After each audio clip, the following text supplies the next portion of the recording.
associate needed in Spokane, Washington. I am here with Dr. Jeff, and we are going out there into the Dentist Job Connect and Dental Nachos world to help him bond together. Dental pun intended. Us dentists, we can make those dentist jokes.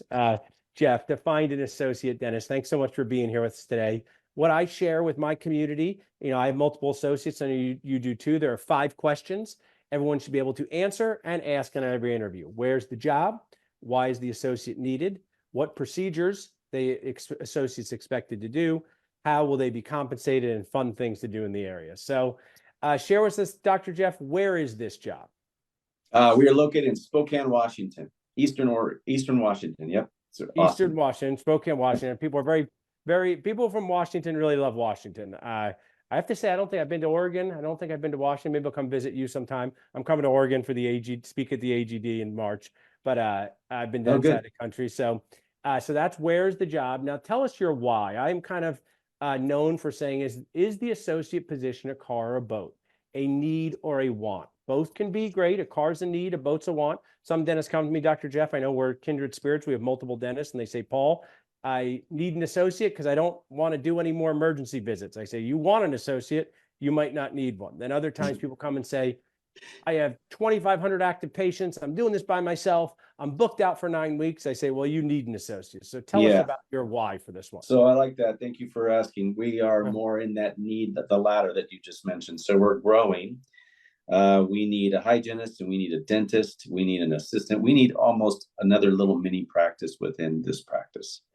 So we're looking to grow through the associate and team to be full-time position. Yeah, I'm in that practice now. I will remain in that practice, and part of my goal in bringing on another associate in that practice would also be to mentor if they were interested in doing some of the procedures that I do that may not be in their wheelhouse. Awesome. I like that. I was a fan of that show, Grey's Anatomy, and it's kind of come back on all these TikToks, and I've watched these little clips from back in the day, and dentistry is a little messed up, right? Because when you go to a hospital, I did a multiple year GPR, and let's just say you got the head attending, the chief resident, and the first year resident, the patient's going, I'm getting great care. But what they're doing is they're teaching each other, right? That's how they learn. And us dentists, it's kind of lonely to be in the operatory by yourself.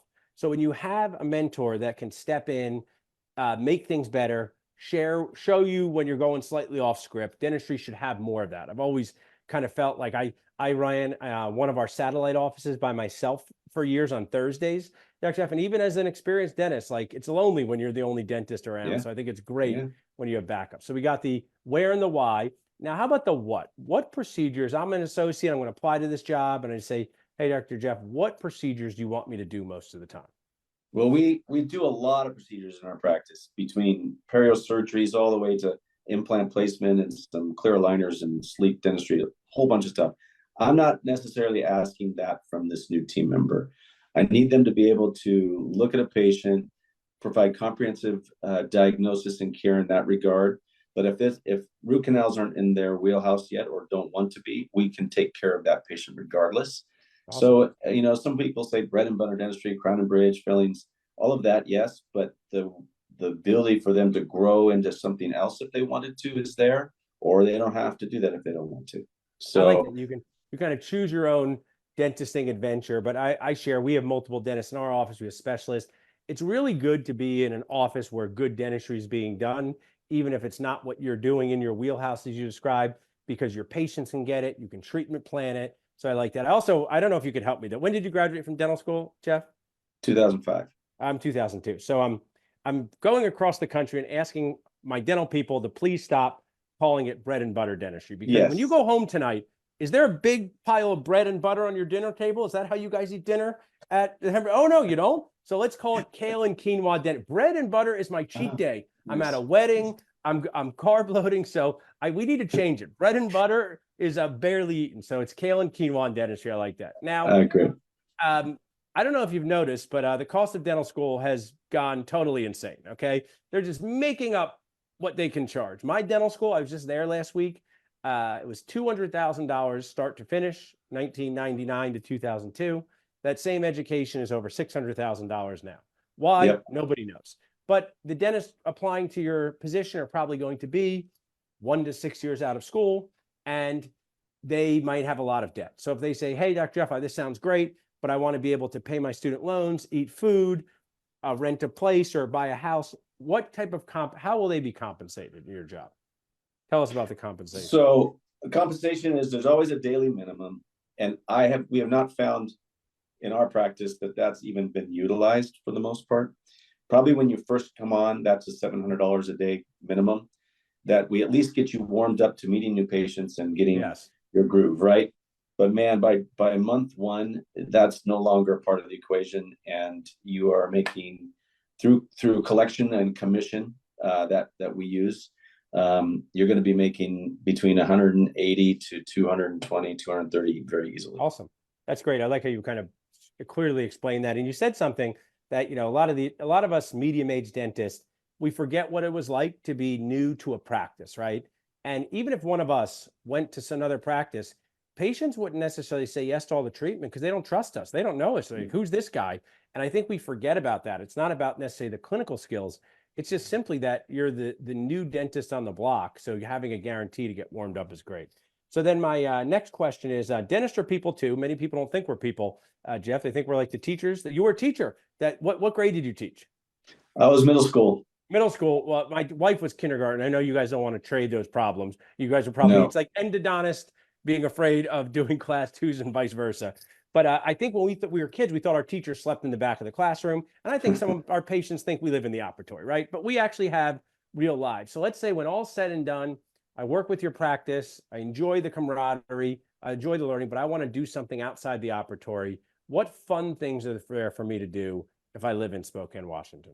Well, upper left part of that's what we're called, upper left, right? If you look at the map, has so much to offer when it comes to seasons. So you're going to have lakes and mountains and rivers. You're going to have the summer at 90 degrees and then winter at 20 degrees and lots of in between. So if you're one that likes to be outdoors, fishing, boating, skiing, anything, hiking, I mean, if you just did a dive, what to do in the Pacific Northwest, you'd be amazed about all the things that are outdoors, right? It's a pretty cool town to live in, actually, because we're super easy to get in and out of. International airport, because we go to Canada probably, but that doesn't really count. So we really are easy to get in and out of, and it's small. Like I'm heading out on a vacation this Thursday, and we're talking, well, what time do we should go to the airport, and get parked and everything. And we're actually going out of the country, and I'm going to be there about an hour before my flight. Wow, that's nice. Yeah, because it's not going to be worse than that, I promise. And yet I'm going to get where I need to go. So it's going to be great. So if you like to travel, it's easy to get in and out of. If you like the outdoors, it's an awesome place to be.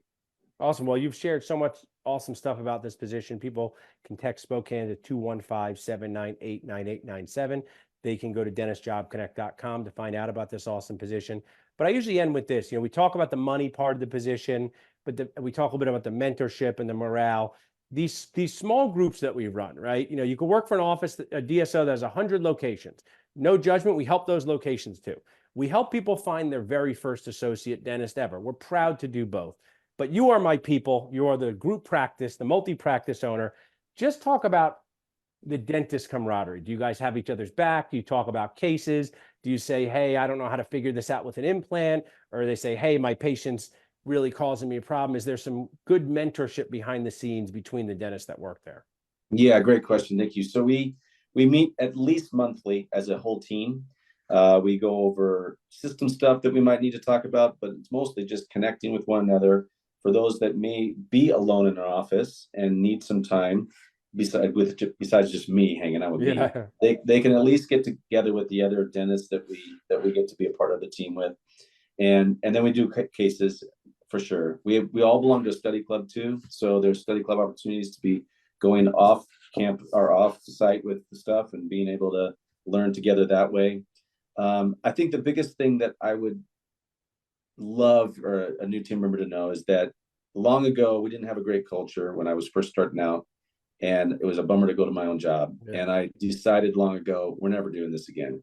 So we've built what we have around a great culture. The Love people I that. want to be around, I got to be around you more than my family. And so we want that fit to be remained. And our teams are really really protective of that because they also value it now, right? So yeah, it's a great spot to be. A lot of support, a lot of mentorship if that's something you're looking for. If you don't need it that much, you just want to sit down and do it and have a good time. We like to have a lot of fun. It's one of our core values: get back and have fun. I So love that. I have an MBF mentality. Must be fun. Love your sharing culture. Thanks so much for sharing with us and supporting Job Connect. To check out this position, just go to dentistjobconnect.com. Thanks so much, Dr. Jeff.